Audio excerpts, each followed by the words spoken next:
Get Punjabi ਦੇ ਦਾਨਿਸ਼ਵਰ ਦਰਸ਼ਕਾਂ ਤੇ ਸੁਚੇਤ ਸਰੋਤਾ ਜਨਾਂ ਦਾ ਅੱਜ ਦੇ ਇਸ ਵਿਸ਼ੇਸ਼ ਨਿਰਭਉ ਨਿਰਵੈਰ ਪ੍ਰੋਗਰਾਮ ਦੇ ਵਿੱਚ ਨਿੱਘਾ ਸਵਾਗਤ ਹੈ। ਤੁਹਾਨੂੰ ਸਾਰਿਆਂ ਨੂੰ ਜੀ ਆਇਆਂ ਨੂੰ। ਕਲਗੀਧਰ ਪਿਤਾ ਸ਼ਮਸ਼ੀਰ ਬਹਾਦਰ ਅੰਮ੍ਰਿਤ ਦੇ ਦਾਤੇ ਪੰਥ ਦੇ ਵਾਲੀ ਸਾਹਿਬ ਸ੍ਰੀ ਗੁਰੂ ਗੋਬਿੰਦ ਸਿੰਘ ਜੀ ਮਹਾਰਾਜ ਦੇ ਪਾਵਨ ਪ੍ਰਕਾਸ਼ ਉਤਸਵ ਜੋ ਕਿ ਪੋਹ ਸੁਦੀ 7ਵੀਂ 7 ਜਨਵਰੀ ਨੂੰ ਹੈ, ਪਰ ਇਹ ਸਾਰਾ ਹਫਤਾ ਜਾਂ ਸਾਰਾ ਮਹੀਨਾ ਕਲਗੀਆਂ ਵਾਲੇ ਦੇ ਚਰਨਾਂ ਦੇ ਵਿੱਚ ਅਰਪਣ ਹੈ, ਮਨਾਇਆ ਜਾਣਾ ਹੈ। ਜਗ੍ਹਾ ਜਗ੍ਹਾ ਦੇ ਉੱਤੇ ਸਮਾਗਮ ਹੋਣੇ ਹਨ।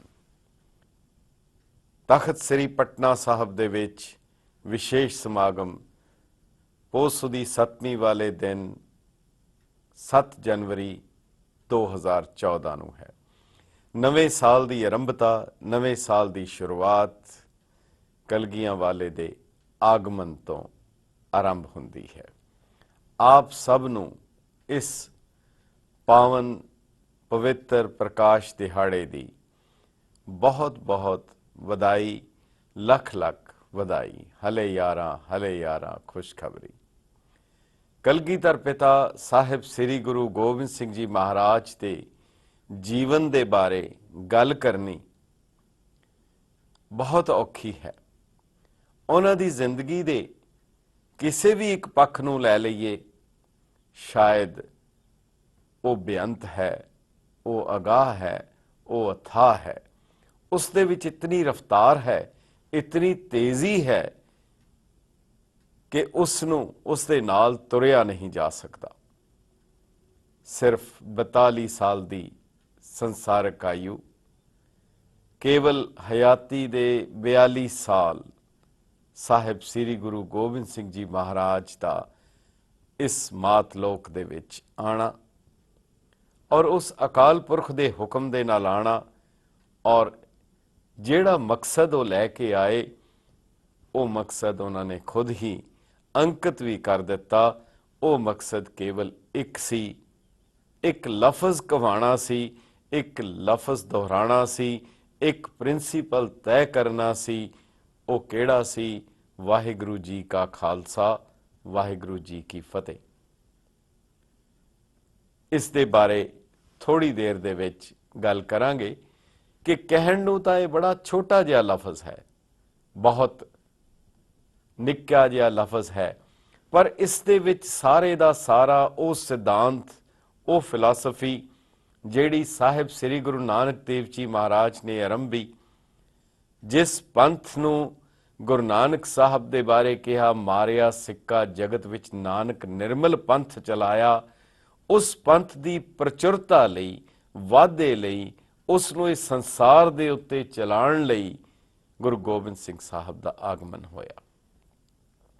ਔਰ ਹਜ਼ਾਰਾਂ ਤੂਫਾਨ, ਝੱਖੜ, ਝੇੜੇ, ਮੁਸੀਬਤਾਂ, ਉਹ ਸਾਰਾ ਕੁਝ ਹੁੰਦਿਆਂ ਗੁਰੂ ਕਲਗੀਧਰ ਪਿਤਾ ਨੇ ਵੀ ਅਕਾਲ ਪੁਰਖ ਦੇ ਚਰਨਾਂ ਵਿੱਚ ਇਹੀ ਜੋਦੜੀ ਕੀਤੀ, ਪੰਥ ਚਲੇ ਤਬ ਜਗਤ ਮੇਂ ਜਬ ਤੁਮ ਕਰੋ ਸਹਾਏ।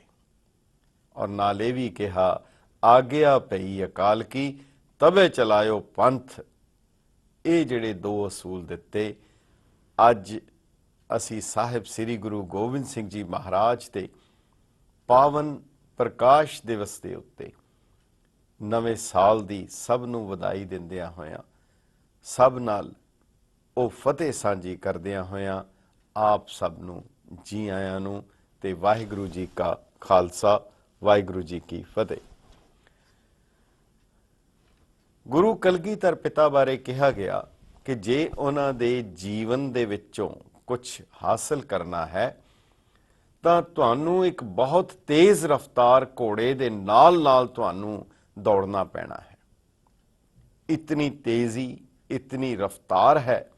ਔਰ ਜਿਹੜਾ ਮਕਸਦ ਗੁਰੂ ਸਾਹਿਬ ਨੇ ਦੇ ਦਿੱਤਾ, ਦੋ ਲਫ਼ਜ਼ਾਂ ਵਿੱਚ ਗੁਰੂ ਕਲਗੀਧਰ ਪਿਤਾ ਨੇ, ਇੱਕ ਬਹੁਤ ਖਾਸ ਹੈ। ਹਜ਼ੂਰ ਸਤਿਗੁਰ ਸੱਚੇ ਪਾਤਸ਼ਾਹ ਨੇ ਆਪਣੇ ਸਾਰੇ ਜੀਵਨ ਦਾ ਮਨੋਰਥ, ਆਪਣੇ ਨਿਸ਼ਾਨੇ, ਉਹ ਸਾਰਾ ਕੁਝ ਉਹਨਾਂ ਨੇ ਆਪਣੀ ਕਲਮ ਦੇ ਨਾਲ ਅੰਕਿਤ ਕਰ ਦਿੱਤਾ। ਖੁਦ ਆਪਣੀ ਕਲਮ ਦੇ ਨਾਲ ਗੁਰੂ ਸਾਹਿਬ ਨੇ ਜੋ ਅੰਕਿਤ ਕੀਤਾ, ਯਾਹੀ ਕਾਜ ਧਰਾ ਹਮ ਜਨਮੰਗ, ਸਮਝ ਲੇਹੋ ਸਾਧੂ ਸਭ ਮਨਮੰਗ, ਧਰਮ ਚਲਾਵਨ ਸੰਤ ਉਬਾਰਨ, ਦੁਸ਼ਟ ਸਬਨ ਕੋ ਮੂਲ ਉਪਾਰਨ। ਧਰਮ ਨੂੰ ਚਲਾਉਣ ਲਈ, ਸੰਤਾਂ ਨੂੰ ਉਥਾਨ ਲਈ, ਔਰ ਦੁਸ਼ਟ ਸਬਨ ਕੋ ਮੂਲ ਉਪਾਰਨ। ਜਿਹੜੀ ਗੱਲ ਗੁਰੂ ਅਰਜਨ ਪਾਤਸ਼ਾਹ ਨੇ ਕਹੀ ਸੀ, ਸਰਬ ਧਰਮ ਮੈਂ ਸ੍ਰੇਸ਼ਟ ਧਰਮ, ਹਰ ਕੋ ਨਾਮ ਜਪ ਨਿਰਮਲ ਕਰਮ।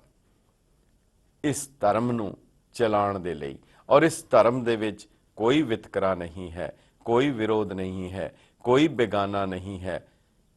ਇਸ ਧਰਮ ਦੀ ਜਿਹੜੀ ਗੱਲ ਗੁਰੂ ਗੋਬਿੰਦ ਸਿੰਘ ਸਾਹਿਬ ਨੇ ਕਹੀ, ਉਹੀ ਗੱਲ ਗੁਰੂ ਨਾਨਕ ਸਾਹਿਬ ਨੇ ਕਹੀ, ਜਿਸ ਦਾ ਪ੍ਰਚਾਰ ਉਹਨਾਂ ਨੇ ਥਾਂ ਥਾਂ ਜਾ ਕੇ ਕੀਤਾ। ਗੁਰੂ ਗੋਬਿੰਦ ਸਿੰਘ ਸਾਹਿਬ, ਗੁਰੂ ਸਾਹਿਬ ਦੇ ਜੀਵਨ ਨੂੰ ਸਮਝਣ ਲਈ ਅਸੀਂ ਕੁਝ ਸਮਕਾਲੀਨ ਹਵਾਲਿਆਂ ਦਾ ਵੀ ਜ਼ਿਕਰ ਕਰਾਂਗੇ, ਔਰ ਉਹਨਾਂ ਸਾਖੀਆਂ ਦਾ ਵੀ ਜ਼ਿਕਰ ਕਰਾਂਗੇ। ਕਲਗੀਧਰ ਪਿਤਾ ਗੁਰੂ ਗੋਬਿੰਦ ਸਿੰਘ ਜੀ ਮਹਾਰਾਜ ਦਾ ਪ੍ਰਕਾਸ਼ ਬਹੁਤ ਹੀ ਥੋੜੇ ਜਿਹੇ ਸਮੇਂ ਲਈ ਅਤੇ ਉਹਨਾਂ ਦੀ ਸੰਸਾਰ ਯਾਤਰਾ ਮਾਨਵਤਾ ਦੇ ਇਤਿਹਾਸ ਵਿੱਚ ਇੱਕ ਅਜਿਹਾ ਅਹਿਮ ਪੜਾਅ ਹੈ। ਇਸ ਤਰ੍ਹਾਂ ਜਾਪਦਾ ਹੈ ਜਿਵੇਂ ਸਾਰੀ ਲੋਕਾਈ, ਸਾਰਾ ਬ੍ਰਹਿਮੰਡ ਹੀ ਗੁਰੂ ਸਾਹਿਬ ਦੀ ਰੂਹਾਨੀ ਜੋਤ ਨੂੰ ਆਪਣਾ ਧੁਰਾ ਮੰਨ ਕੇ ਉਸ ਦੀ ਪਰਿਕਰਮਾ ਕਰਨ ਲੱਗ ਪਿਆ। ਸਾਧ ਸਮੂਹ ਪ੍ਰਸੰਨ ਫਿਰੇ, ਜਗ ਸਤਰ ਸਭੇ ਅਵਲੋਕ ਚਪੇਂਗੇ। ਉਸ ਦੇ ਨਿਸ਼ਾਨੇ ਦੀ ਪੂਰਤੀ ਲਈ ਕਰਤਾ ਪੁਰਖ ਦੇ ਹੁਕਮ ਅਨੁਸਾਰ ਪ੍ਰਗਟੀ ਗੁਰੂ ਨਾਨਕ ਜੋਤ ਨੇ ਗੁਰੂ ਗੋਬਿੰਦ ਸਿੰਘ ਜੀ ਦੇ ਰੂਪ ਵਿੱਚ ਆਪਣੇ ਕਾਰਜ ਦੀ ਸੰਪੂਰਨਤਾ ਕਰਦਿਆਂ ਪਸ਼ੂ ਪ੍ਰੇਤ ਵਰਗੀਆਂ ਮਾਨਸ ਰੂਪ ਵਿੱਚ ਵਿਚਰ ਰਹੀਆਂ ਜੂਨਾਂ ਨੂੰ ਅਕਾਲ ਪੁਰਖ ਦਾ ਨਿਜ ਸਰੂਪ ਅਤੇ ਰੂਪ ਪ੍ਰਦਾਨ ਕਰ ਦਿੱਤਾ। ਗੁਰੂ ਕਲਗੀਧਰ ਪਿਤਾ ਦਾ ਆਗਮਨ ਅਤੇ ਜੀਵਨ ਯਾਤਰਾ ਇੱਕ ਬਿਜਲੀ ਦੀ ਚਮਕ ਨਿਆਈ ਸੀ। ਹਜ਼ੂਰ ਨੂੰ ਪੁੱਛਿਆ ਸੀ ਕਿ ਤੁਹਾਨੂੰ ਕਿਹੜੀ ਰੋਸ਼ਨੀ ਚੰਗੀ ਲੱਗਦੀ ਹੈ? ਬਹੁਤ ਕਿਸਮ ਦੀਆਂ ਰੋਸ਼ਨੀਆਂ ਹਨ, ਤੁਹਾਨੂੰ ਕਿਹੜੀ ਰੋਸ਼ਨੀ ਚੰਗੀ ਲੱਗਦੀ ਹੈ? ਸਤਿਗੁਰੂ ਨੇ ਕਿਹਾ ਸੀ, ਜਿਹੜੀ ਬਿਜਲੀ ਚਮਕਦੀ ਹੈ ਉਹ ਰੋਸ਼ਨੀ ਮੈਨੂੰ ਬਹੁਤ ਅੱਛੀ ਲੱਗਦੀ ਹੈ। ਬੇਨਤੀ ਕੀਤੀ ਕਿ ਉਹਦੀ ਰੋਸ਼ਨੀ ਦੀ ਤਾਂ ਉਮਰ ਬਹੁਤ ਥੋੜੀ ਹੁੰਦੀ ਹੈ। ਹਜ਼ੂਰ ਨੇ ਕਿਹਾ, ਉਹ ਜਿਤਨੀ ਦੇਰ ਹੁੰਦੀ ਹੈ ਉਸ ਦੇ ਵਿੱਚ ਗਰਜ ਵੀ ਹੁੰਦੀ ਹੈ ਔਰ ਚਮਕ ਵੀ ਹੁੰਦੀ ਹੈ। ਸਾਹਿਬਾਂ ਦੀ ਜ਼ਿੰਦਗੀ ਔਰ ਜੀਵਨ ਦਾ ਹਰ ਪੱਖ ਵਚਿੱਤਰਤਾ ਭਰਿਆ ਹੈ। ਵਚਿੱਤਰ ਨਾਟਕ ਦੇ ਉਸ ਰਚਨਹਾਰੇ ਦੀ ਆਪਣੀ ਜੀਵਨ ਗਾਥਾ ਹੀ ਇੱਕ ਪੂਰੀ ਦੀ ਪੂਰੀ ਵਚਿੱਤਰਤਾ ਨਾਲ ਭਰੀ ਹੈ।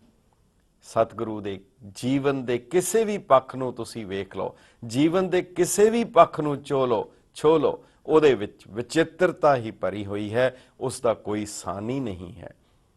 ਅਲਹ ਯਾਰ ਖਾਂ ਜੋਗੀ ਰਹਿਮਾਨੀ ਨੇ ਤਾਹੀਓਂ ਤਾਂ ਕਿਹਾ ਸੀ, करतार की सौगंध है, नानक की कसम है, जितनी भी हो तारीफ गोविंद की वो कम है, हर चंद मेरे हाथ में पुरजोर कलम है, सतगुर के लिखूं वसफ कहाँ ताबे रकम है, एक आंख से क्या बुलबुला कुल बहर को देखे, सागर को या मंझधार को या लहर को देखे।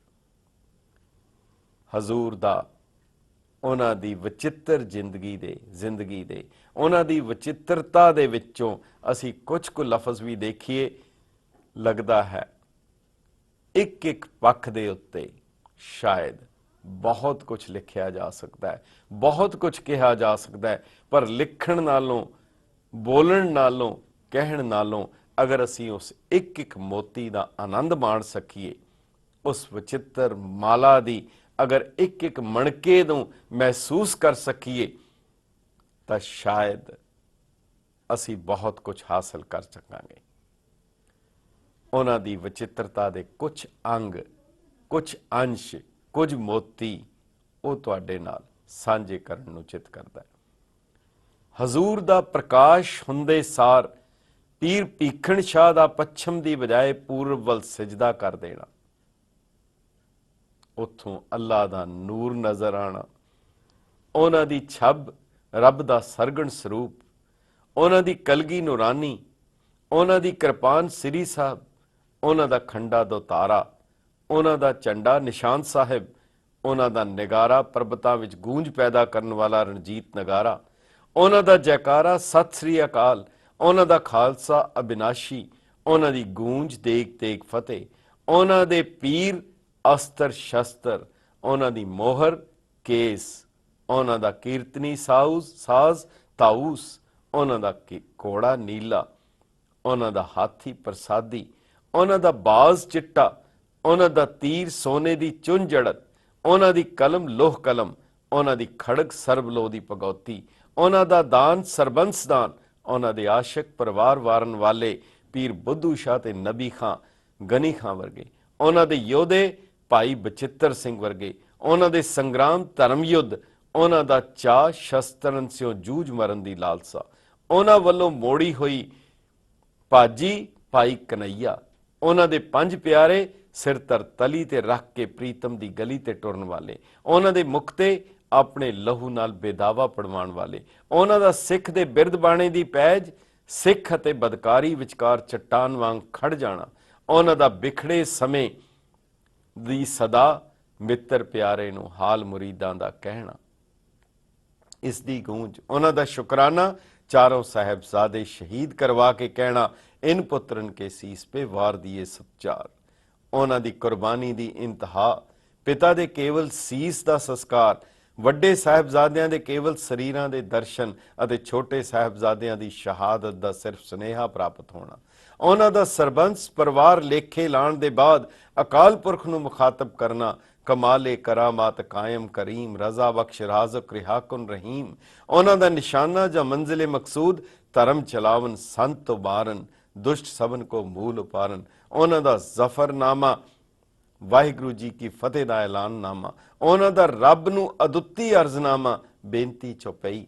ਉਹਨਾਂ ਦੀ ਪੂਜਾ ਅਕਾਲ ਅਕਾਲ, ਉਹਨਾਂ ਦੀ ਧੁਨੀ ਤੂੰ ਹੀ ਤੂੰ ਹੀ ਤੂੰ ਹੀ ਤੂੰ ਹੀ ਤੂੰ ਹੀ ਤੂੰ ਹੀ। ਉਹਨਾਂ ਦਾ ਪਰਚਾ ਗ੍ਰੰਥ ਦਾ, ਉਹਨਾਂ ਦੀ ਦਰਸ਼ਨ ਦੀ ਲਾਲਸਾ ਖਾਲਸੇ ਦੇ ਦਰਸ਼ਨ, ਉਹਨਾਂ ਦੀ ਅਰਦਾਸ ਭਲਾ ਸਰਬੱਤ ਦਾ, ਉਹਨਾਂ ਦਾ ਬਾਣੀ ਲਈ ਸਤਕਾਰ ਆਦ ਗ੍ਰੰਥ ਨੂੰ ਸਾਹਿਬ ਸ੍ਰੀ ਗੁਰੂ ਗ੍ਰੰਥ ਸਾਹਿਬ ਕਹਿ ਕੇ ਸਿਰ ਝੁਕਾ ਦੇਣਾ ਅਤੇ ਚਵਰ ਛਤਰ ਅਤੇ ਤਖਤ ਦੇ ਵਾਹਿਦ ਮਾਲਕ ਬਣਾ ਦੇਣਾ। ਉਹਨਾਂ ਦੀ ਨਿਮਰਤਾ ਆਪਣੀ ਬਾਣੀ ਨੂੰ ਮੇਰੀ ਖੇਡ ਕਹਿ ਦੇਣਾ।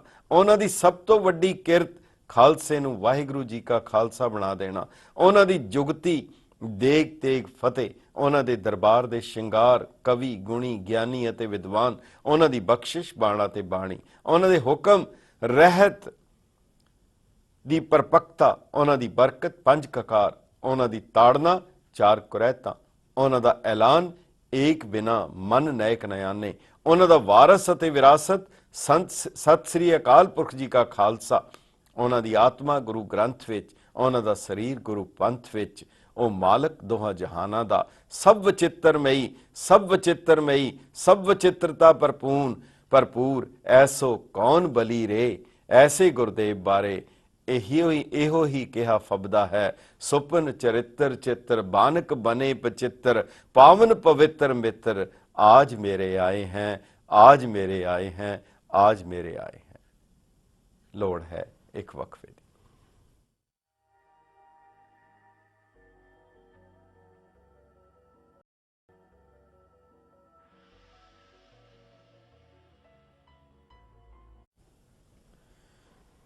ਗੈਟ ਪੰਜਾਬੀ ਦੇ ਦਾਨਸ਼ਵਰ ਦਰਸ਼ਕਾਂ ਤੇ ਸੁਚੇਤ ਸਰੋਤਾ ਜਨਾਂ ਦਾ ਵਕਫੇ ਦੇ ਬਾਅਦ ਨਿੱਘਾ ਸਵਾਗਤ ਹੈ।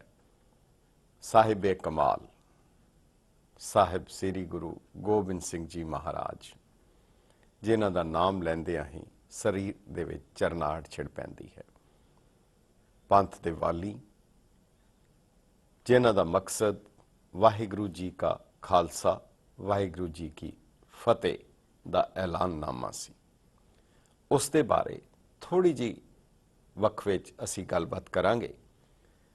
ਪਰ ਜੇਕਰ ਗੁਰੂ ਸਾਹਿਬ ਨੂੰ ਸਮਝਣਾ ਹੈ ਤਾਂ ਸਭ ਤੋਂ ਵੱਡੀ ਗੱਲ ਹੈ ਸ਼ਰਧਾ, ਇਤਕਾਦ, ਭਰੋਸੇ ਦੀ। ਇੱਕ ਮਦਾਰ ਗੁਰੂ ਕਲਗੀਧਰ ਪਿਤਾ ਦੇ ਦਰਬਾਰ ਵਿੱਚ ਆਇਆ, ਪਰ ਜਦੋਂ ਆ ਰਿਹਾ ਸੀ ਤਾਂ ਉਸ ਦੇ ਮਨ ਵਿੱਚ ਖਿਆਲ ਆਇਆ, ਇੱਕ ਫੁੱਲ ਤੋੜ ਕੇ ਗੁਰੂ ਸਾਹਿਬ ਦੇ ਕੋਲ ਆਇਆ, ਹਜ਼ੂਰ ਨੇ ਕਿਹਾ, ਉਹ ਮਦਾਰ, ਇਸ ਦੀ ਕੀ ਜ਼ਰੂਰਤ ਸੀ? ਕਹਿਣ ਲੱਗਾ, ਉਹ ਜਲਾਲੇ ਹੂ ਦਸਤੇ ਖਾਲੀ ਰੁਸਵਾ। ਗੁਰੂ ਦੇ ਕੋਲ ਆਓ ਤਾਂ ਖਾਲੀ ਹੱਥ ਆਣਾ ਰਸਵਾਈ ਦਾ ਕਾਰਨ ਹੈ, ਸ਼ੋਭਾ ਨਹੀਂ ਦਿੰਦਾ। ਗੁਰੂ ਕਲਗੀਧਰ ਪਿਤਾ ਨੇ ਮੁਸਕਰਾ ਕੇ ਕਿਹਾ, ਉਹ ਮਦਾਰ, ਦਿਲੇ ਖਾਲੀ ਰੁਸਵਾ। ਜੇ ਗੁਰੂ ਨੂੰ ਮਿਲਣਾ ਹੈ ਤਾਂ ਕੋਰਾ ਦਿਲ ਹੋਏ। ਜੇ ਦਿਲ ਦੇ ਵਿੱਚ ਸ਼ਰਧਾ ਨਹੀਂ ਹੈ, ਭਰੋਸਾ ਨਹੀਂ ਹੈ, ਤਾਂ ਫਿਰ ਆਣਾ ਰਸਵਾਈ ਦਾ ਕਾਰਨ ਹੈ। ਗੁਰੂ ਨੇ ਹੱਥ ਵੱਲ ਨਹੀਂ ਦੇਖਣਾ, ਗੁਰੂ ਨੇ ਤਾਂ ਦਿਲ ਵੱਲ ਦੇਖਣਾ ਹੈ।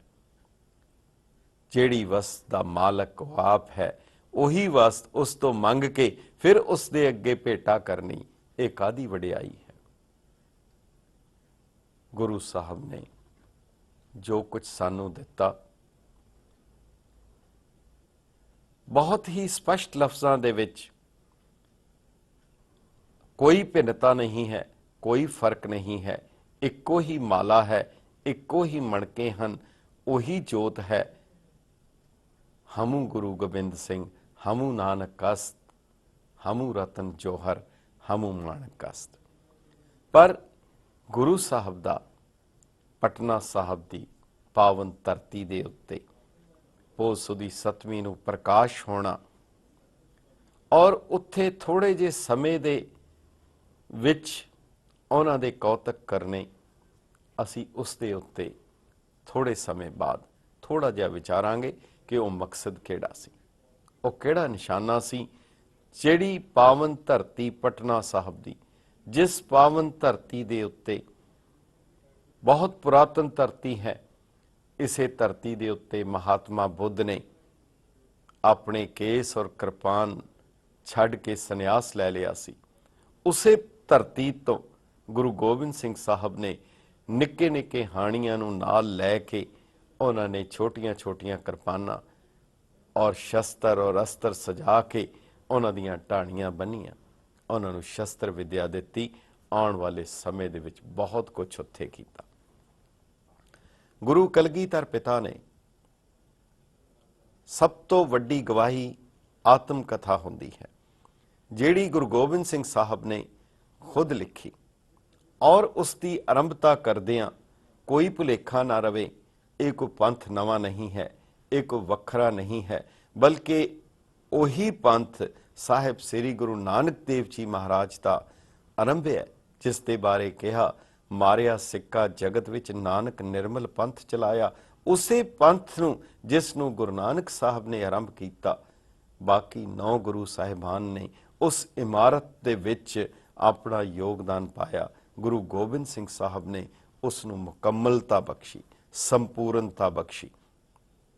ਇਹ ਜਿਹੜਾ ਮਕਸਦ ਹੈ, ਔਰ ਇੱਕ ਲਫ਼ਜ਼ ਵਰਤਿਆ, ਵਾਹਿਗੁਰੂ ਜੀ ਕਾ ਖਾਲਸਾ, ਵਾਹਿਗੁਰੂ ਜੀ ਕੀ ਫਤਿਹ। ਇਹ ਮੁੜ ਮੁੜ ਦੁਹਰਾਇਆ ਜਾਂਦਾ ਰਹੇਗਾ, ਇਹ ਬਾਰ-ਬਾਰ ਦੁਹਰਾਇਆ ਜਾਂਦਾ ਰਹੇਗਾ। ਕੋਈ ਸਮਾਗਮ ਹੈ, ਕਿਸੇ ਨੂੰ ਮਿਲਣਾ ਹੈ, ਅਗਰ ਅੰਮ੍ਰਿਤ ਦੀ ਦਾਤ ਦੇਣੀ ਹੈ, ਅਗਰ ਅੰਮ੍ਰਿਤ ਦੀ ਦਾਤ ਲੈਣੀ ਹੈ, ਤਾਂ ਇਹ ਲਫ਼ਜ਼ ਹੈ ਜਿਹੜਾ ਬਾਰ-ਬਾਰ ਦ੍ਰਿੜ ਕਰਾਇਆ ਜਾਂਦਾ ਰਹੇਗਾ। ਇਸ ਲਫ਼ਜ਼ ਦਾ ਅਰਥ ਕੀ ਹੈ? ਕੇਵਲ ਇਹ ਖਾਲੀ ਕਹਿਣ ਨੂੰ ਹੈ। ਭਾਈ ਗੁਰਦਾਸ ਨੇ ਗਵਾਹੀ ਦਿੱਤੀ ਹੈ, ਭਾਈ ਗੁਰਦਾਸ ਦੋਇਮ ਨੇ ਇੱਕ ਗਵਾਹੀ ਦਿੰਦਿਆਂ ਕਿਹਾ ਹੈ, ਗੁਰਸੰਗਤ ਕੀਨੀ ਖਾਲਸਾ ਮਨਮੁਖੀ ਦੁਹੇਲਾ, ਪੀਵੋ ਪਾਹੁਲ ਖੰਡ ਤਾਰ ਹੋਏ ਜਨਮ ਸੁਹੇਲਾ, ਵਾਹ ਵਾਹ ਗੋਬਿੰਦ ਸਿੰਘ ਆਪੇ ਗੁਰ ਚੇਲਾ।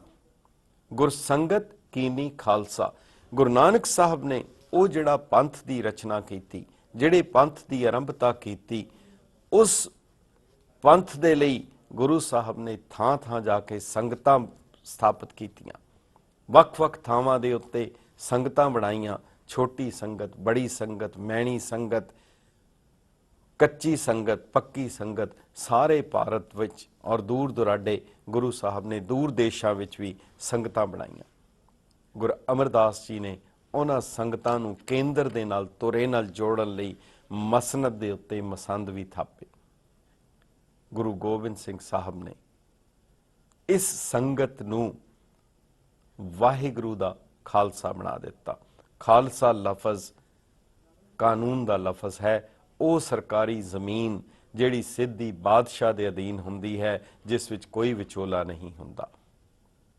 ਜੇਕਰ ਥੋੜਾ ਜਿਹਾ ਵਿਚਾਰੀਏ, ਮਹਾਤਮਾ ਬੁੱਧ ਨੂੰ ਮੰਨਣ ਵਾਲੇ ਬੋਧੀ, ਵਿਸ਼ਨੂੰ ਨੂੰ ਮੰਨਣ ਵਾਲੇ ਵੈਸ਼ਨਵ, ਈਸਾ ਨੂੰ ਮੰਨਣ ਵਾਲੇ ਈਸਾਈ, ਮੁਹੰਮਦ ਨੂੰ ਮੰਨਣ ਵਾਲੇ ਮੁਹੰਮਦਨ, ਪਰ ਗੁਰੂ ਗੋਬਿੰਦ ਸਿੰਘ ਸਾਹਿਬ ਜਾਂ ਗੁਰੂ ਨਾਨਕ ਸਾਹਿਬ ਦੇ ਉੱਤੇ ਭਰੋਸਾ ਰੱਖਣ ਵਾਲੇ ਗੋਬਿੰਦੀਏ ਜਾਂ ਨਾਨਕੀਏ ਨਹੀਂ, ਬਲਕਿ ਵਾਹਿਗੁਰੂ ਜੀ ਕਾ ਖਾਲਸਾ ਹਨ, ਜਿਹੜੇ ਇੱਕ ਅਕਾਲ ਪੁਰਖ ਦੇ ਨਾਲ ਜਿਨ੍ਹਾਂ ਦਾ ਸਿੱਧਾ ਵਾਸਤਾ ਹੋ ਗਿਆ, ਉਹਨਾਂ ਨੂੰ ਗੁਰੂ ਸਾਹਿਬ ਨੇ ਵਾਹਿਗੁਰੂ ਜੀ ਕਾ ਖਾਲਸਾ ਮੁਖਾਤਬ ਕੀਤਾ। ਪਰ ਇਹ ਸਫ਼ਰ ਕਿਸ ਤਰ੍ਹਾਂ ਤੁਰਿਆ? ਹਜ਼ੂਰ ਨੇ ਆਪਣੀ ਕਲਮ ਤੋਂ ਖੁਦ ਲਿਖਿਆ, ਤਿੰਨ ਬੇਦੀਨ ਕੀ ਕੁਲ ਵਿਖੇ ਪ੍ਰਗਟੇ ਨਾਨਕ ਰਾਏ, ਸਭ ਸਿੱਖਨ ਕੋ ਸੁਖ ਦਏ, ਜਹ ਤੈ ਭੈ ਸਹਾਏ।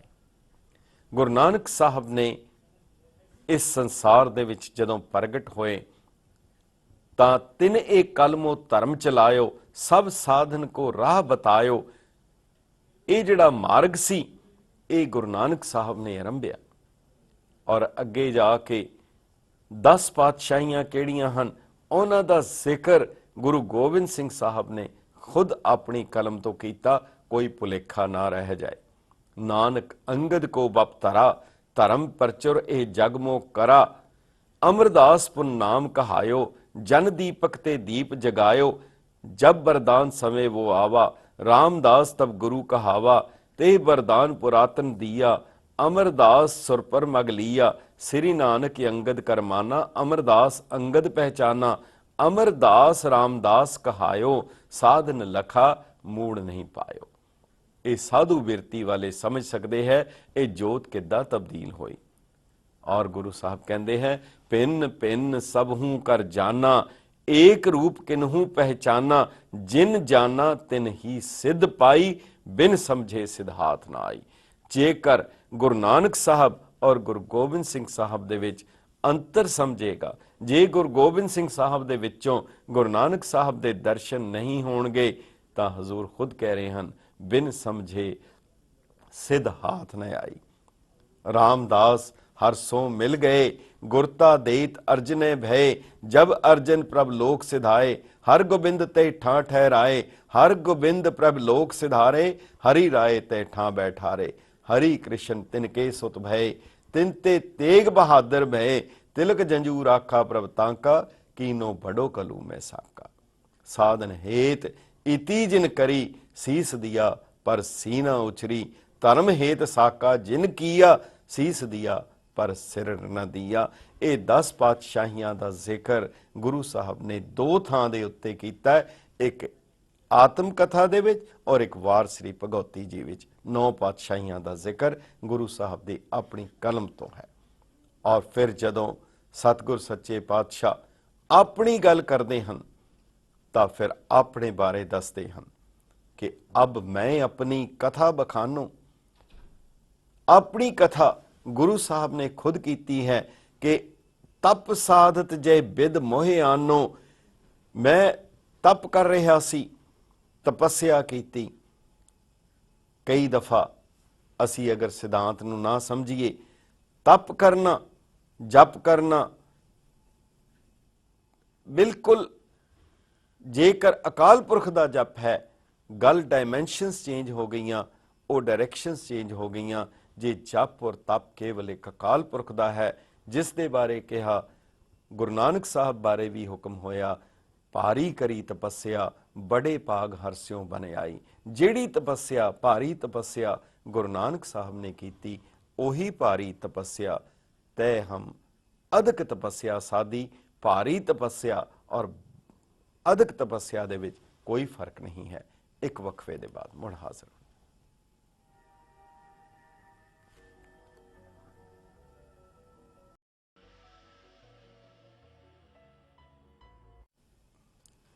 वक्फे दे बाद हाजिर हाँ। असी गल कर रहे हैं गुरु गोबिंद सिंह साहब अपने बारे खुद वर्णन कर रहे हैं कि इस अवस्था दे विच एक पासे गुरु कलगीधर पिता अकाल पुरख की आराधना दे विच लीन हैं और दूजे पासे उन्हां दे माता पिता वो भी उसे ही कारज विच हैं, फिर अकाल पुरख ने हुक्म कीता, तिन प्रभ जब आयस मोए दिया, तब हम जन्म कलू मैं लिया। एक गल होर गुरु कलगीधर पिता दस रहे हैं, ਜਿਹੜੀ शायद असी अगर थोड़ा जिहा विचारीए कि हजूर कहते हैं, चित ना भयो हमरो आवन कै, चुभी रही सुत प्रभ चरणन में, सुरत प्रभ चरणन में। साडा चित हजूर कहते हैं कि इस संसार विच आण नूं नहीं सी करदा, साडा इस संसार छड्डण नूं नहीं करदा। कहते मेरा चित नहीं सी करदा संसार विच आण ते, पर अकाल पुरख ने फिर जिहड़ी गल समझाई कि जिम तिम प्रभ हमको समझायो, इम कह के ये लोक पठायो, कि उन्होंने अकाल पुरख ने जो गल कही उस दे विच वाहिगुरु जी का खालसा, वाहिगुरु जी की फतेह का सिद्धांत हुण स्पष्ट होएगा। गुरु साहब दे अपनी कलम मुताबक अकाल पुरख बाच कि जदों पहले सृष्टि बनाई, दैंत रचे गए, वो दुष्टदाई हो गए, फिर उन्हां दी थां दे उत्ते उन्हां नूं छिन पल विच खत्म कर दिता गया, उन्हां दी थां दे उत्ते देवते थापे गए।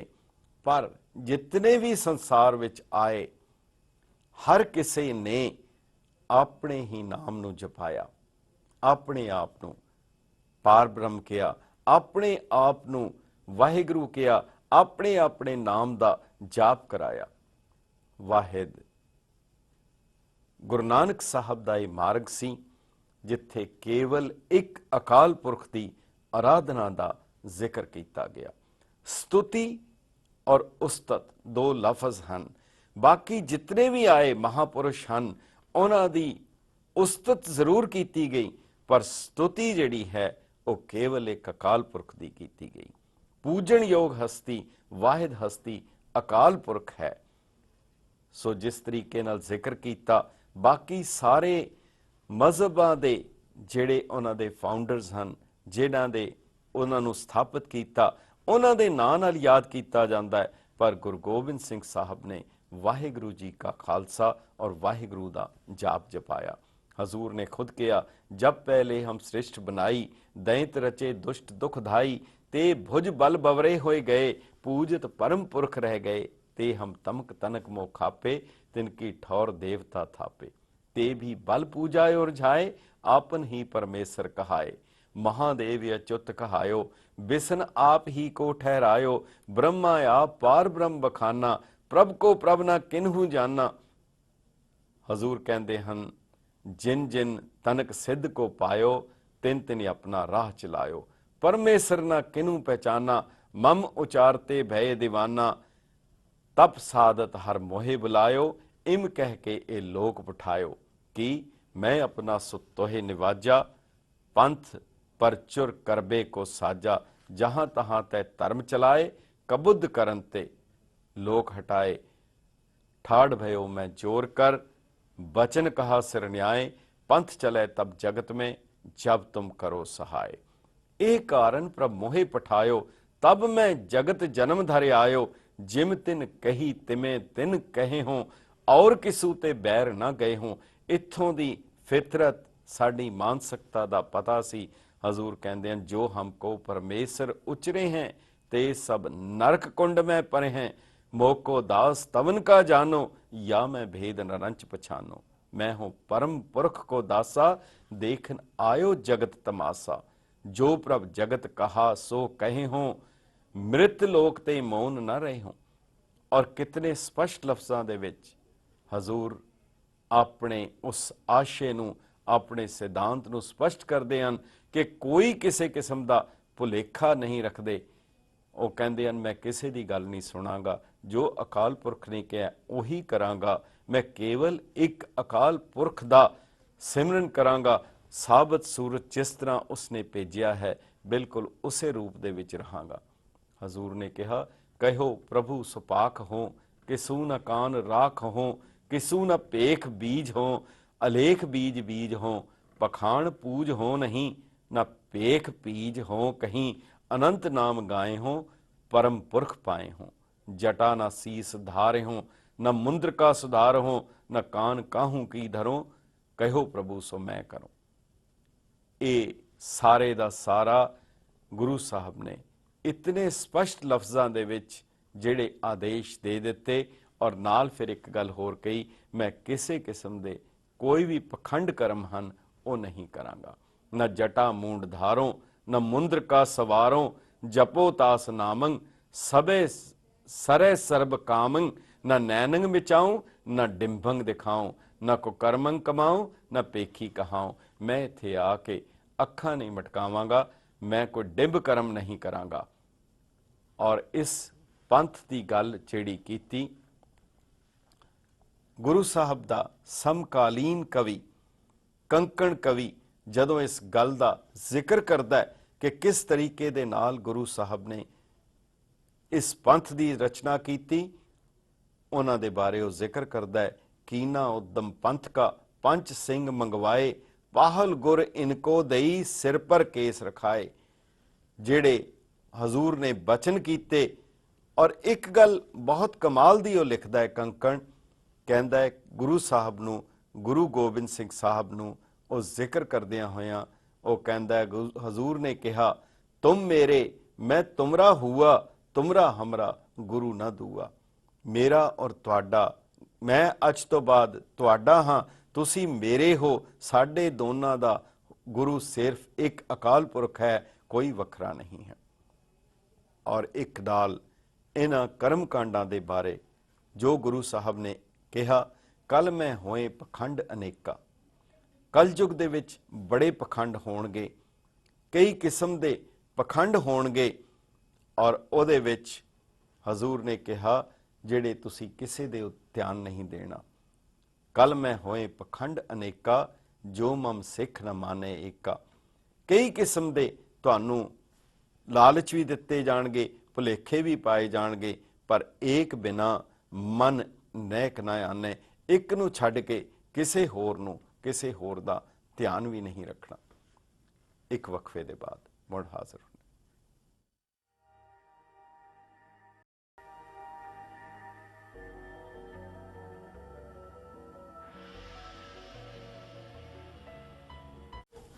ਗੈਟ ਪੰਜਾਬੀ ਦੇ ਦਾਨਸ਼ਵਰ ਦਰਸ਼ਕਾਂ ਤੇ ਸੁਚੇਤ ਸਰੋਤਾ ਜਨਾਂ ਦਾ ਵਕਫੇ ਦੇ ਬਾਅਦ ਨਿੱਘਾ ਸਵਾਗਤ ਹੈ। ਸਾਹਿਬ ਕਮਾਲ ਸਾਹਿਬ ਸ੍ਰੀ ਗੁਰੂ ਗੋਬਿੰਦ ਸਿੰਘ ਜੀ ਮਹਾਰਾਜ ਦੇ ਆ ਰਹੇ ਪਾਵਨ ਪ੍ਰਕਾਸ਼ ਉਤਸਵ ਤੇ ਇੱਕ ਵਾਰ ਫਿਰ ਸਾਰਿਆਂ ਨੂੰ ਵਧਾਈ ਦਿੰਦਿਆਂ ਹੋਇਆਂ ਲੱਖ ਲੱਖ ਵਧਾਈ ਹੈ। ਉਸ ਦੇ ਬਾਰੇ ਗੁਰੂ ਕਲਗੀਧਰ ਪਿਤਾ ਦੇ ਚਰਨਾਂ ਦੇ ਉੱਤੇ ਅਸੀਂ ਕੁਝ ਸ਼ਬਦਾਂ ਦੇ ਫੁੱਲ ਅਰਪਣ ਕਰ ਰਹੇ ਹਾਂ। ਇੱਕ ਸੂਚਨਾ ਤੁਹਾਨੂੰ ਦੇਣੀ ਹੈ ਕਿ 4 ਜਨਵਰੀ ਨੂੰ ਸ਼ਾਮ ਨੂੰ ਸ਼ਨੀਚਰਵਾਰ 8 ਵਜੇ ਤੋਂ 11 ਵਜੇ ਰਾਤ ਨੂੰ ਫਤਿਹਗੜ੍ਹ ਸਾਹਿਬ ਦਾ ਜੋ ਨਗਰ ਕੀਰਤਨ ਨਿਕਲਿਆ ਸੀ, ਉਹ ਸ਼ਨੀਚਰਵਾਰ ਸ਼ਾਮ ਨੂੰ 8 ਵਜੇ ਤੋਂ 11 ਵਜੇ ਤੱਕ ਅਤੇ ਐਤਵਾਰ 5 ਜਨਵਰੀ ਨੂੰ ਸ਼ਾਮ ਨੂੰ 4 ਤੋਂ 7 ਵਜੇ ਤੱਕ ਅਸੀਂ ਉਹ ਆਪ ਜੀ ਨੂੰ ਇੱਥੋਂ ਦਿਖਾਵਾਂਗੇ, ਜਿਹੜਾ ਕਿ ਬਹੁਤ ਹੀ ਅਹਿਮ ਪ੍ਰੋਗਰਾਮ ਹੈ। ਆਓ ਪਟਨਾ ਸਾਹਿਬ ਦੀਆਂ ਉਹਨਾਂ ਪਾਵਨ ਗਲੀਆਂ, ਪਟਨਾ ਸਾਹਿਬ ਦੀ ਉਸ ਪਾਵਨ ਧਰਤੀ, ਜਿਸ ਧਰਤੀ ਦੇ ਬਾਰੇ ਗੁਰੂ ਸਾਹਿਬ ਨੇ ਲਿਖਿਆ, ਤਹੀ ਪ੍ਰਕਾਸ਼ ਹਮਾਰਾ ਭਇਓ, ਪਟਨਾ ਸ਼ਹਿਰ ਵਿਖੇ ਪਾਵਨ ਲਿਓ। ਜਿਸ ਵੇਲੇ ਗੁਰੂ ਕਲਗੀਧਰ ਪਿਤਾ ਦਾ ਪ੍ਰਕਾਸ਼ ਹੋਇਆ, ਜਦੋਂ ਗੁਰੂ ਕਲਗੀਧਰ ਪਿਤਾ ਦਾ ਪ੍ਰਕਾਸ਼ ਪਟਨਾ ਸਾਹਿਬ ਵਿੱਚ ਹੋਇਆ, ਪੀਰ ਭੀਖਣ ਸ਼ਾਹ ਜਿਹੜੇ ਪੰਜਾਬ ਦੇ ਵਿੱਚ ਸਨ, ਔਰ ਉਸ ਵੇਲੇ ਉਹਨਾਂ ਨੇ ਪੂਰਬ ਵੱਲ ਸਜਦਾ ਕੀਤਾ, ਜਿਸ ਨੂੰ ਵੇਖ ਕੇ ਉਹਨਾਂ ਦੇ ਮੁਰੀਦ ਬੜੇ ਹੈਰਾਨ ਹੋਏ। ਉਹਨਾਂ ਨੇ ਕਿਹਾ ਕਿ ਮੈਨੂੰ ਅੱਲਾਹ ਦਾ ਪ੍ਰਕਾਸ਼ ਉੱਥੇ ਨਜ਼ਰ ਆ ਰਿਹਾ ਹੈ। ਪੀਰ ਸਾਹਿਬ ਆਪਣੇ ਸਾਥੀਆਂ ਨੂੰ ਲੈ ਕੇ ਪਟਨਾ ਸਾਹਿਬ ਦੀ ਉਸ ਪਾਵਨ ਧਰਤੀ ਦੇ ਉੱਤੇ ਪਹੁੰਚੇ ਔਰ ਗੁਰੂ ਸਾਹਿਬ ਦੇ ਦਰਸ਼ਨਾਂ ਦੀ ਖਾਹਿਸ਼ ਜ਼ਾਹਿਰ ਕੀਤੀ। ਮਾਮਾ ਕਿਰਪਾਲ ਚੰਦ ਜੀ ਅਤੇ ਪਰਿਵਾਰ ਦੇ ਹੋਰ ਲੋਕ ਕੁਝ ਥੋੜਾ ਜਿਹਾ ਸੋਚੀ ਪੈ ਗਏ, ਪਰ ਉੱਥੇ ਉਸ ਥਾਂ ਦੇ ਉੱਤੇ ਪੀਰ ਸਾਹਿਬ ਦੇ ਉਹਨਾਂ ਦੀ ਸ਼ਿੱਦਤ ਨੂੰ ਦੇਖ ਕੇ, ਉਹਨਾਂ ਦੀ ਬੇਨਤੀ ਨੂੰ ਦੇਖ ਕੇ, ਜਦੋਂ ਬਾਲ ਗੁਰੂ ਗੋਬਿੰਦ ਰਾਏ ਜੀ ਨੂੰ ਜਦੋਂ ਲੈ ਕੇ ਆਂਦਾ, ਪੀਰ ਸਾਹਿਬ ਨੇ ਆਪਣੀ ਸੋਚ ਮੁਤਾਬਕ, ਕਿਉਂਕਿ ਇਸ ਧਰਤੀ ਦੇ ਉੱਤੇ ਖਹਿ ਮਰਦੇ ਬਾਹਮਣ ਮੌਲਾਣੇ ਵਾਲੀ ਜਦੋਂ ਗੱਲ ਸੀ, ਤਾਂ ਉਹਨਾਂ ਨੇ 2 ਕੁੱਜੀਆਂ ਰੱਖੀਆਂ ਔਰ ਇਹ ਮਨ ਵਿੱਚ ਧਾਰਨਾ ਧਾਰੀ ਕਿ ਜੇ ਖੱਬੀ ਕੁੱਜੀ ਦੇ ਉੱਤੇ ਹੱਥ ਰੱਖਣਗੇ ਤਾਂ ਹਿੰਦੂਆਂ ਦਾ ਪੱਖ ਪੂਰਨਗੇ, ਸੱਜੇ ਦੇ ਉੱਤੇ ਹੱਥ ਰੱਖਣਗੇ ਤਾਂ ਤੁਰਕਾਂ ਦਾ, ਮੁਸਲਮਾਨਾਂ ਦਾ ਪੱਖ ਪੂਰਨਗੇ। ਗੁਰੂ ਕਲਗੀਧਰ ਪਿਤਾ ਨੇ ਦੋਨੋਂ ਕੁੱਜੀਆਂ ਦੇ ਉੱਤੇ ਇੱਕੋ ਨਾਲ ਹੀ ਹੱਥ ਰੱਖ ਦਿੱਤਾ। ਆਉਣ ਵਾਲੇ ਸਮੇਂ ਦੇ ਉਸ ਮਿਸ਼ਨ ਨੂੰ ਗੁਰੂ ਸਾਹਿਬ ਨੇ ਪ੍ਰਗਟ ਕਰ ਦਿੱਤਾ, ਜਿਹੜਾ ਬਾਅਦ ਵਿੱਚ ਉਹਨਾਂ ਨੇ ਅੰਕਿਤ ਕੀਤਾ, ਜਾਂ ਤੇ ਛੂਟ ਗਏ ਭ੍ਰਮ ਉਰਕਾ, ਤਿਸ ਆਗੇ ਹਿੰਦੂ ਕਿਆ ਤੁਰਕਾ। ਮਗਰ ਇਸ ਤੋਂ ਪਹਿਲੇ ਗੁਰੂ ਤੇਗ ਬਹਾਦਰ ਸਾਹਿਬ ਨੇ ਇੱਕ ਹੁਕਮਨਾਮਾ ਭੇਜਿਆ ਸੀ ਕਿ ਹਵੇਲੀ ਵੱਡੀ ਲੈਣੀ, ਖੁੱਲੀ ਲੈਣੀ। ਉਹ ਜਿਹੜੇ ਹੁਕਮਨਾਮੇ ਪਟਨਾ ਸਾਹਿਬ ਦੇ ਵਿੱਚ ਸੰਭਾਲੇ ਪਏ ਹਨ, ਜਿਨ੍ਹਾਂ ਦੇ ਦਰਸ਼ਨ ਕਰਾਏ ਜਾਂਦੇ ਹਨ।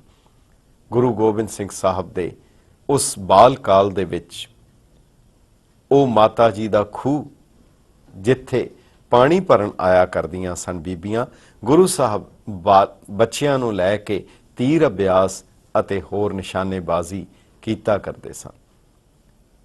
ਜਦੋਂ ਕਈਆਂ ਦੀਆਂ ਗਾਗਰਾਂ ਔਰ ਕੜੇ ਟੁੱਟਣੇ ਸ਼ੁਰੂ ਹੋ ਗਏ, ਮਾਤਾ ਜੀ ਨੇ ਕਿਹਾ ਕਿ ਇਹ ਖੂਹ ਦਾ ਪਾਣੀ ਕੌੜਾ ਹੋ ਜਾਏ ਤਾਂ ਕਿ ਇਹ ਰੋਜ਼ ਦਾ ਝਗੜਾ ਹੀ ਖਤਮ ਹੋ ਜਾਏ। ਜਦੋਂ ਇਹ ਬਚਨ ਕੀਤੇ, ਸੰਗਤ ਨੇ ਪੁੱਛਿਆ, ਮਾਤਾ ਜੀ ਹੁਣ ਕੀ ਹੋਏਗਾ? ਤਾਂ ਉਹਨਾਂ ਨੇ ਕਿਹਾ, ਹੌਲੇ ਹੌਲੇ ਸੰਗਤ ਆਏਗੀ ਤਾਂ ਫਿਰ ਪਾਣੀ ਮਿੱਠਾ ਹੋ ਜਾਏਗਾ, ਹੁਣ ਪਹਿਲੇ ਨਾਲੋਂ ਬਹੁਤ ਜ਼ਿਆਦਾ ਮਿੱਠਾ ਹੈ। ਪਰ ਇੱਕ ਨਿਸ਼ਾਨਾ ਹੈ, ਇੱਕ ਸੁਨੇਹਾ ਹੈ, ਜਿਹੜਾ ਗੁਰੂ ਦੇ ਤੀਰਾਂ ਕੋਲੋਂ ਡਰੇਗਾ, ਜਿਹੜਾ ਉਹਨਾਂ ਦੇ ਸ਼ਸਤਰਾਂ ਕੋਲੋਂ ਡਰੇਗਾ, ਉਸ ਦੇ ਲਈ ਇਹ ਸਾਰਾ ਸੰਸਾਰ ਸਮੁੰਦਰ ਹੈ, ਸਾਗਰ ਹੈ, ਕੌੜਾ ਹੈ। ਗੁਰੂ ਗੋਬਿੰਦ ਸਿੰਘ ਸਾਹਿਬ ਦੇ ਉਹ ਤੀਰ, ਛੋਟੇ ਛੋਟੇ ਨੰਨੇ ਤੀਰ, ਔਰ ਇੱਕ ਗੱਲ ਜਿਹੜਾ ਉਹਨਾਂ ਦੇ ਵਿਚਕਾਰ ਤੇਗਾ ਹੈ, ਖੰਡਾ ਹੈ, ਬਿਲਕੁਲ ਉਹੀ ਡਿਜ਼ਾਈਨ ਹੈ ਜਿਸ ਦੇ ਨਾਲ ਗੁਰੂ ਕਲਗੀਧਰ ਪਿਤਾ ਨੇ ਬਾਅਦ ਦੇ ਵਿੱਚ ਅੰਮ੍ਰਿਤ ਦੀ ਦਾਤ ਦੀ ਬਖਸ਼ਿਸ਼ ਕੇਸਗੜ੍ਹ ਸਾਹਿਬ ਕੀਤੀ। ਇਹ ਸਾਰੀ ਤਿਆਰੀ ਦੀ ਸ਼ੁਰੂਆਤ ਪਟਨਾ ਸਾਹਿਬ ਦੀ ਉਸ ਪਾਵਨ ਧਰਤੀ ਦੇ ਉੱਤੇ ਹੋਈ। ਉੱਥੇ ਇੱਕ ਘਾਟ ਹੈ ਗੰਗਾ ਦਾ, ਜਿੱਥੇ ਗੁਰੂ ਸਾਹਿਬ ਬੱਚਿਆਂ ਨੂੰ ਲਿਜਾ ਕੇ ਖੇਡਿਆ ਕਰਦੇ ਸਨ। ਉਸ ਘਾਟ ਦੇ ਉੱਤੇ ਗੁਰੂ ਸਾਹਿਬ ਨੇ ਆਪਣਾ ਸੋਨੇ ਦਾ ਕੰਗਨ ਲਾ ਕੇ ਨਦੀ ਦੇ ਵਿੱਚ ਸੁੱਟ ਦਿੱਤਾ। ਜਦੋਂ ਮਾਤਾ ਜੀ ਨੇ ਪੁੱਛਿਆ ਕਿ ਉਹ ਕੰਗਨ ਕਿੱਥੇ ਹੈ, ਗੁਰੂ ਸਾਹਿਬ ਸਾਰਿਆਂ ਨੂੰ ਲੈ ਤੁਰੇ ਔਰ ਉੱਥੇ ਜਾ ਕੇ ਉਹਨਾਂ ਨੇ ਦੂਸਰਾ ਕੰਗਨ ਵੀ ਲਾ ਕੇ ਉੱਥੇ ਸੁੱਟ ਦਿੱਤਾ ਔਰ ਕਿਹਾ ਕਿ ਇੱਥੇ ਕਰਕੇ ਹੈਗਾ। ਮਤ ਖਿਆਲ ਕਰੋ ਕਿ ਗੁਰੂ ਸਾਹਿਬ ਦੀ ਉਹ ਬਾਲਪਨ ਦੀ ਗੱਲ ਸੀ ਜਦੋਂ ਉਹਨਾਂ ਨੇ ਉਹ ਸੋਨੇ ਦਾ ਕੜਾ ਸੁੱਟ ਦਿੱਤਾ। ਦਰਅਸਲ ਉਹ ਇੱਕ ਸੁਨੇਹਾ ਸੀ ਕਿ ਆਉਣ ਵਾਲੇ ਸਮੇਂ ਵਿੱਚ ਇਹ ਦੁਨਿਆਵੀ ਚੀਜ਼ਾਂ ਤਾਂ ਕੀ, ਸਭ ਕੁਝ ਇੱਥੇ ਅਰਪਣ ਕਰਨਾ ਪੈਣਾ ਹੈ। ਨਾ ਕੇਵਲ ਇਹ ਬਾਲਪਨ ਦੀ ਗੱਲ ਸੀ, ਬਿਲਕੁਲ ਇਹੀ ਕੌਤਕ ਤੇ ਇਹੀ ਚੋਜ ਗੁਰੂ ਸਾਹਿਬ ਨੇ ਬਾਅਦ ਦੇ ਵਿੱਚ ਨਗੀਨਾ ਘਾਟ ਹਜ਼ੂਰ ਸਾਹਿਬ ਦੇ ਵਿੱਚ ਵੀ ਦੁਹਰਾਇਆ। ਉਸੇ ਸਥਾਨ ਦੇ ਉੱਤੇ ਫਤਿਹ ਚੰਦ ਮੈਣੀ, ਜਦੋਂ ਫਤਿਹ ਚੰਦ ਮੈਣੀ ਦੀ ਰਾਣੀ ਨੇ ਇਹ ਧਾਰਨਾ ਮਨ ਵਿੱਚ ਸੋਚੀ ਕਿ ਮੇਰੇ ਕੋਲ ਵੀ ਗੁਰੂ ਗੋਬਿੰਦ ਸਿੰਘ ਜੀ ਜੈਸਾ ਬਾਲਕ ਹੋਏ ਤਾਂ ਹਜ਼ੂਰ ਸੱਚੇ ਪਾਤਸ਼ਾਹ ਉਸ ਦੇ ਗੋਦ ਵਿੱਚ ਆ ਬੈਠੇ ਔਰ ਕਿਹਾ, ਮਾਂ ਮੈਂ ਆ ਗਿਆ ਹਾਂ। ਉਹ ਦੂਧ ਪੂਤ ਕੇ ਦਵਈਆ, ਰੋਗ ਸੋਗ ਕੇ ਮਿਟਈਆ, ਇਹ ਜਿਹੜਾ ਗੁਰੂ ਸਾਹਿਬ ਦਾ ਬਿਰਧ ਸੀ ਉਹ ਉਹਨਾਂ ਨੇ ਉੱਥੇ ਦਿੱਤਾ। ਫਿਰ ਗੰਗਾ ਦੇ ਕਿਨਾਰੇ ਦੇ ਉੱਤੇ ਇੱਕ ਪੰਡਤ ਸ਼ਿਵਦੱਤ ਸੀ, ਜਿਸ ਦੇ ਮਨ ਵਿੱਚ ਇਹ ਲਾਲਸਾ ਸੀ, ਜਿਸ ਦੀ ਮਨ ਦੀ ਇੱਛਾ ਸੀ। ਉਹ ਰਾਮਚੰਦਰ ਜੀ ਦਾ ਉਪਾਸ਼ਕ ਸੀ। ਪਰ ਜਿਸ ਵੇਲੇ ਗੁਰੂ ਗੋਬਿੰਦ ਸਿੰਘ ਸਾਹਿਬ ਆਪਣੇ ਸਾਥੀਆਂ ਨੂੰ ਲੈ ਕੇ, ਜਿਗਾ ਕਲਗੀ ਸਜਾਈ ਹੋਈ, ਮੋਢੇ ਦੇ ਉੱਤੇ ਪੱਥਾ ਹੈ, ਤੀਰ ਕਮਾਨ ਹੈ, ਤਾਂ ਜਦੋਂ ਉਸਨੇ ਦਰਸ਼ਨ ਕੀਤੇ, ਸਜਦਾ ਕਰ ਦਿੱਤਾ। ਉਹ ਕਹਿਣ ਲੱਗਾ, ਮੈਨੂੰ ਮੇਰਾ ਰਾਮ ਮਿਲ ਗਿਆ ਹੈ, ਮੈਨੂੰ ਮੇਰੇ ਰਾਮ ਦੇ ਦਰਸ਼ਨ ਹੋ ਗਏ ਹਨ। ਪਰ ਕੇਵਲ ਇਹੀ ਨਹੀਂ, ਜਦੋਂ ਨਵਾਬ ਦੀ ਸਵਾਰੀ ਲੰਘੀ, ਜਦੋਂ ਉਸ ਥਾਂ ਤੋਂ ਨਵਾਬ ਦੀ ਸਵਾਰੀ ਲੰਘੀ ਤਾਂ ਅੱਗੇ ਅੱਗੇ ਐਲਾਨ ਹੋ ਰਿਹਾ ਸੀ, ਬਾ ਮੁਲਾਹਿਜ਼ਾ ਹੋਸ਼ਿਆਰ। ਉੱਥੇ ਗੁਰੂ ਸਾਹਿਬ ਬੱਚਿਆਂ ਨੂੰ ਟਾਣੀਆਂ ਲੈ ਕੇ ਔਰ ਨਾਲ ਹੀ ਉਹਨਾਂ ਨੇ ਨਵਾਬ ਨੂੰ ਮੂੰਹ ਚੜਾ ਦਿੱਤਾ। ਸੰਗਤ ਨੇ ਗੁਰੂ ਤੇਗ ਬਹਾਦਰ ਮਾਤਾ ਜੀ ਨੂੰ ਕਿਹਾ। ਮਾਤਾ ਜੀ ਨੇ ਬਚਨ ਕੀਤਾ, ਗੁਰੂ ਸਾਹਿਬ ਦਾ ਹੁਕਮ ਹੈ, ਗੁਰੂ ਤੇਗ ਬਹਾਦਰ ਸਾਹਿਬ ਦਾ ਹੁਕਮ ਹੈ ਕਿ ਜੋ ਕਰਨਗੇ ਇਹਨਾਂ ਨੂੰ ਰੋਕਣਾ ਨਹੀਂ, ਬਿਲਕੁਲ ਨਹੀਂ ਕੁਝ ਕਹਿਣਾ। ਗੁਰੂ ਸਾਹਿਬ ਨੂੰ ਆਉਣ ਵਾਲੇ ਸਮੇਂ ਦਾ ਪਤਾ ਹੈ ਕਿ ਕਿਹੜੇ ਨਿਸ਼ਾਨੇ ਦੀ ਪੂਰਤੀ ਲਈ ਇਹ ਸਾਰਾ ਕੁਝ ਹੋ ਰਿਹਾ ਹੈ। ਉਸ ਵੇਲੇ ਗੁਰੂ ਤੇਗ ਬਹਾਦਰ ਸਾਹਿਬ ਨੇ ਪਟਨੇ ਦੀ ਸੰਗਤ ਦੇ ਨਾਂ ਦੇ ਉੱਤੇ ਹੁਕਮਨਾਮਾ ਜਾਰੀ ਕੀਤਾ। ਇਹ ਲਿਖਿਆ कि बालक जो किया है भला किया है, अव्वल तो सरकारी अहलकार को सलाम नहीं कहना, घर आए ही बैठे तो उसको पवांदी देनी, सिरांदी नहीं देनी। ये जिहड़ी निरपैता निर्वैरता वो जिहड़े आदर्श उच्चे जिहड़े बाद विच बिल्कुल इसे जबान दे विच जिहड़े लफज गुरु गोबिंद सिंह साहब ने औरंगजेब नूं भी जदों चिट्ठियां लिखियां सी उन्हां दे विच भी बिल्कुल यही लफज दोहराए जदों गुरु साहब ने औरंगजेब नूं कहा, तुरा तुर्क ताजी ब मकरो रहा, मरा चारा साजी ब सिदको सफा। तेरे कोल केवल गल्लां बातां हन, तर्क है, दलीलां है और कुणतरां हन और मकारी है। मेरे कोल अकाल पुरख दा सिफत सलाह है, उसकी शोभा है। उन्होंने औरंगजेब नूं बिल्कुल पटना साहब दी उसे घटना की तरस के उत्ते जदों औरंगजेब नूं लिखिया, ना जीबत तुरा नामे औरंगजेब औरंगजीबा ना याबत फरेब। ए औरंगजेब तैनू ना औरंगजेब नहीं शोभा दिंदा, जे तू औरंगजेब हुंदा है कि जेड़ा तख्त की शोभा होए, तख्त की शान होए। जे तू तख्त की शोभा अखवाना चाहता है फिर एक गल कर, तू अज तो बाद पखंड छड़ दे, फरेब छड़ दे, मकारी छड़ दे, क्योंकि जिहड़ी तेरे कोल ये मणकियां दी माला तस्बीह चुकी हुई है, ये केवल पंछियां नूं फसाउण दा फाहण दे लई एक दाना है, एक साज है। एक दाणियां दी तरह तू ये मणकियां नूं इस्तेमाल करदा है। तस्बीहत सुजा ओ रिश्ता ए बेश, कज़ा दाना साजी वज़ा दामे ख्वेश। और अखीर गुरु साहब ने उसनूं कहा, च शुद्ध घर शगाले ब मकरो रहा। की होया, की हो गया जे एक गिद्दड़ ने मकारी दे नाल 4 साहिबजादे शहीद कर दिते हैं। हम ही कुछ तो 2 बच्चा आए शेर रहा, पर अजे तो वह विफरिया होया शेर जिंदा है। और एक गल याद रख, चू शेरे जिया जिंदा मानद हम, जा तू इंतकाबे सितानद हम। ओ शेर बदला लेगा। जिस गल दे लई गुरु साहब ने इस धरती दे उत्ते प्रकाश लिया, गुरु साहब दे सैनापति कवि ने एक गल उहदे च अर्ज कीती, वो कहंदे हन, असुर सिंघार बेको, दुर्जन के मार बेको, संकट निबार बेको, खालसा बनायो है। ये जिहड़ी खालसे दी सिरजना दे लई गुरु साहब दा प्रकाश होया। गुरु नानक साहब दे उस मकसद नूं पूरा करन लई पटने दी पावन धरती दे उत्ते गुरु कलगीधर पिता दे जो प्रकाश होया, उसकी सारियां नूं बहुत बहुत वधाई होवे। गुरु साहब दे जिहड़े मिशन है, उन्हां दे निशाने है, उन्हां दे ककार है, उन्हां दियां रहतां है, उन्हां वल्लों दित्तियां होईयां रहतां और वर्जित कीतियां कुरैतां, ये सारा कुछ बड़ा लंबा इतिहास है जिसनूं असीं समय समय दे उत्ते तुहाडे नाल जरूर साझा करांगे। अज दे इस प्रोग्राम विच फिर एक बार आप सब नूं गुरु कलगीधर पिता दे इस पावन पुरब दी वधाई दिंदियां होइयां वाहिगुरू जी का खालसा, वाहिगुरू जी की फतेह।